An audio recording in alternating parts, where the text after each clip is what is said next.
Christmas in Obendorf, a very special season. So jolly in Obendorf and Christmas. Season's greetings, travelers. I'm your host, the C. That knows a lot, Dr. Waluigi. When it comes to Christmas carols that I enjoy unironically, I'd have to say that my favorite is Silent Night. Even if for some reason singers like to belt out the song when it's supposed to be more like a soft lullaby.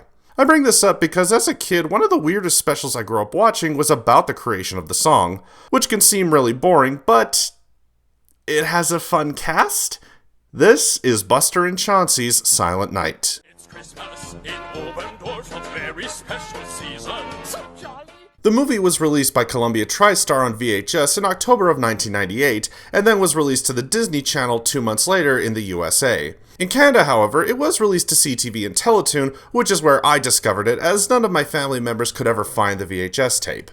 And that's all of the interesting history about this movie that I could find. Well, that and this being Phil Hartman's last movie before his tragic death 5 months prior. Well, this got awkward real fast. It's Christmas in Obendorf, a very special season. So jolly. The movie focuses on two traveling musician mice arriving at the town of Obendorf, Austria, as they intend to play for the Queen at the Christmas pageant. However, the movie ends up focusing on the human characters as it leads to a young girl being accused of stealing some of the treasures that were present at the birth of Jesus. Will the young girl be found guilty and sent to prison, or will the truthies be caught, leading to everyone having a Merry Christmas and a Silent Night? I think that the reason most people will remember this movie is because of the cast. I won't say that the characters themselves are interesting, as they range from being silly cartoon characters to boring and forgettable characters.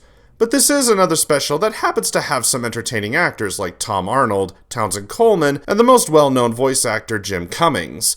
Which is not the weirdest thing these actors have been a part of, as many voice actors have had to take jobs that are clearly beneath them. But hey, whatever it takes to buy that new car or pay for rent, right? It's Christmas in Obendorf, a very special season. So jolly. For an animated movie about the creation of Silent Night, I can't say that I was expecting a lot from it.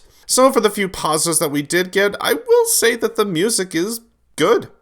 Not one of the most memorable soundtracks in an animated movie, but it has some good melodies and instrumental bits. Other than that, the animation is fine.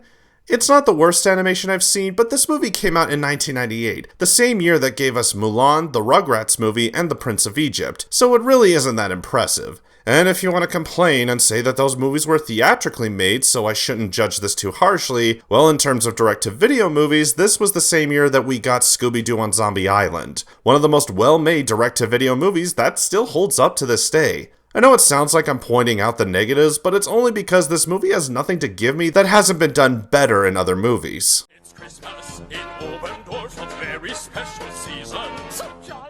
If I had to sum up this movie in one word, it's that everything is boring. The premise is boring, the characters are boring, even the Christmas setting is boring. This movie feels like it's on autopilot and it's hitting all of the kids' movie criteria. Having a bunch of eccentric and quirky side characters? Check. Main characters that only exist to help other characters create the song this movie is based on? Check. Villains that are somehow good at their job but are later defeated by our heroes through silly shenanigans? Check, check, and triple check. And there you have all the ingredients needed for a very generic and safe animated Christmas feature. It's Christmas in Obendorf, a very special season. So jolly.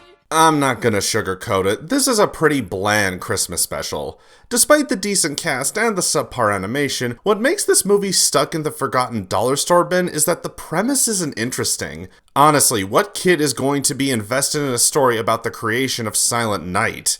It's just not something I think a kid would care about and would probably fall asleep to. Overall, I give Buster and Chauncey's Silent Night a 2 out of 10. This is a Christmas movie that's song is better to listen to rather than wasting 50 minutes of your time. Thanks for watching, I'm Dr. Waluigi, and remember, don't judge a book by its cover, cause you'll never know what's inside. Good night, and have a Merry Christmas, everyone. It's Christmas in Obendorf, a very special season. So jolly in Obendorf and Christmas is the reason.